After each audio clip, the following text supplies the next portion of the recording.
1 o'clock right now. I'm gonna start making dinner because I'm gonna use the slow cooker.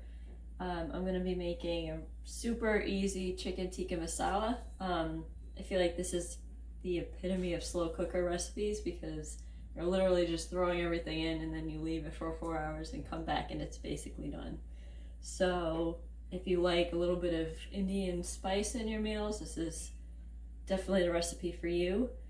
It is not like hot spicy, it's just got like that warm, those warm spices. I'll explain the spices that are in it once I start putting everything together. So I have my slow cooker. This is a small slow cooker. I think it's 3 quarts. I measured it out the other day by putting water in my measuring cup and seeing how long it took for it to fill.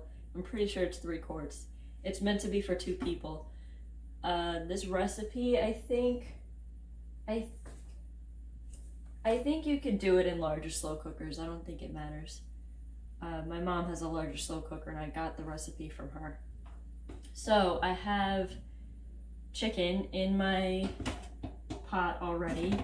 I have chicken breast. The recipe calls for skinless, boneless chicken thighs. I didn't see any when I went to the store, so I got chicken breast instead. The chicken thighs will make the recipe a little bit more flavorful, I think because of the dark meat. So if you see thighs, get the thighs. But I have chicken breasts. So this is a little bit under 2 pounds. It's like in between 1.5 pounds to 2 pounds of chicken. Next, I'm going to add in, I chopped up 1 large onion. It could be like a sweet onion or a yellow onion, whatever you like to use in your cooking. I think this is just a regular yellow onion. So I'm chucking this in.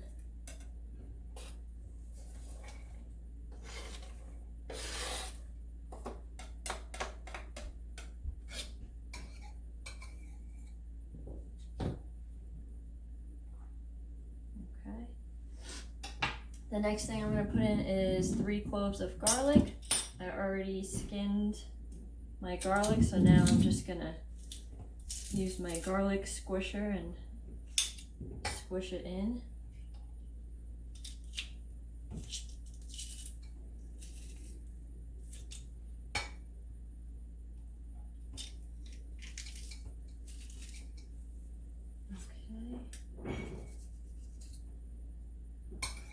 So my 3 cloves are in there.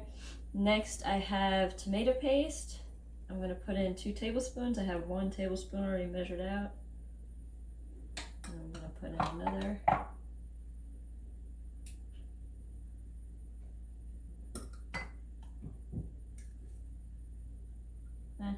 Mine are a little bit rounded, but it's okay. Next, in here I have 2 tablespoons of Garam Masala. If you don't know what that is, it's this like Indian spice mix. I think it has cinnamon, cloves, and cardamom in it. It's really, really good. I love Garam Masala. So we've got 2 tablespoons of that, 2 teaspoons of paprika, and then 1.5 teaspoons to 2 teaspoons of salt. Now I have ginger. Fresh ginger is preferable. If you can get fresh ginger, you just have to peel it. I just need like a 1-inch piece. I usually just eyeball it, so I'm just gonna grate it into my slow cooker.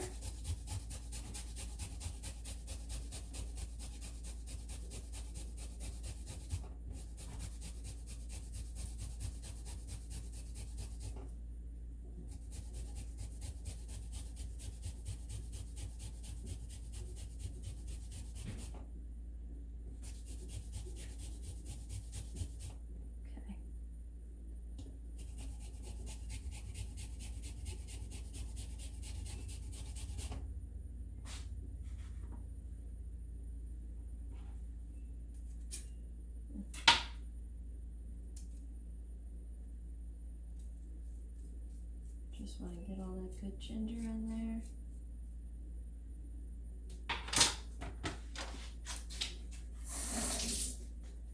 there. Okay, and then the last thing we're adding before we mix it all together and turn it on is one big can, 28-ounce can of diced tomatoes.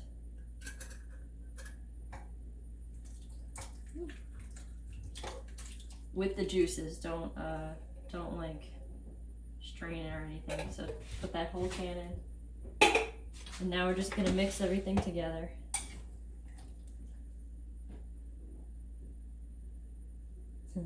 There's a top of a tomato in here. Taking that out.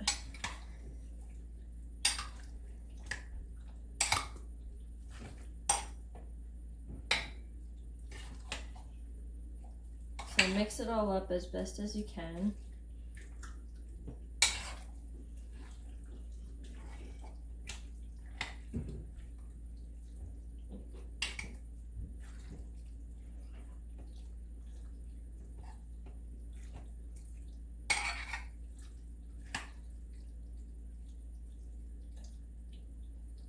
Okay. All right. So that's almost everything that you need for this recipe. Now I am going to plug my slow cooker in, put the lid on, and since it's 1 o'clock now and I want to eat it for dinner, I'm gonna turn it on to high for 4 hours. You can do it, I usually make it right after I eat breakfast in the morning and put it on low for 8 hours, like when I'm at work it's cooking. But this is the way I'm doing it today, so you could do either option depending on how much time you have. So now we're just gonna let this cook for 4 hours. Okay, so the chicken has been slow cooking for almost 4 hours. I just got rice going. I'm using white basmati rice. I don't think this is long grain. I usually like long grain rice. This doesn't say whether or not it actually is, but so I put 1.5 cups of rice in the bowl and I'm cooking it in a mixture of coconut milk and water. I measured out, I opened up my coconut milk. When you open up coconut milk, I'm digressing, but when you open up your can of coconut milk, if you choose to use it and you've never used it before, it's going to be separated, the fat and the liquid, so you probably want to blend it a little bit before you actually put it in the dish. I don't know if it'll make that much of a difference if you put it in while it's still like separated, but I like it to be actually smooth, so I use my immersion blender and I just put it all into like a really big cup and I just blend it for a couple seconds until it's fully combined. So I opened up my coconut milk. I measured the 3/4 cup that I need to put into the chicken, and then I used the rest for the rice. So it's about half coconut milk, half water that the rice is cooking in right now. So the rice is cooking. I just set the timer. And now I'm gonna put the coconut milk in here.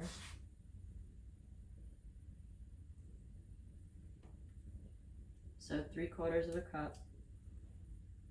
And I used full fat. You can use light coconut milk if you want to. Okay, I'm just gonna mix it.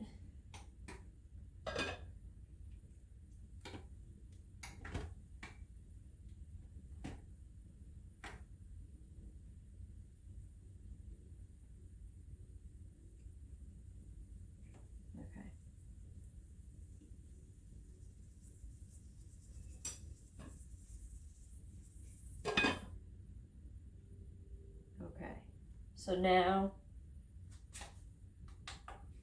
I'm gonna give that another 15 minutes, basically until the rice is done cooking. So the rice finished cooking and the chicken finished as well. I took everything off the heat. I think because the chicken breast pieces were so large, my chicken wasn't falling apart like it usually does. So I just took it out of the slow cooker and I shredded it myself and I put it back into the into the bowl. What you could also do is when I took the chicken out, I just used the immersion blender again and blended the bits of tomato and onion that were in there. It made the sauce a little bit thicker too. So if you want to do that, you can do that. And this is the finished product. So I'm gonna eat some.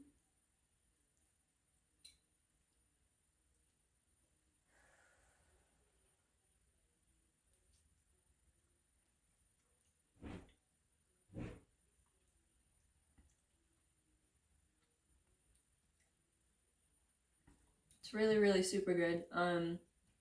It's like I said in the beginning, it's not spicy. It's got like a sweeter side to it. So I hope you try it, and I hope everybody has a good night.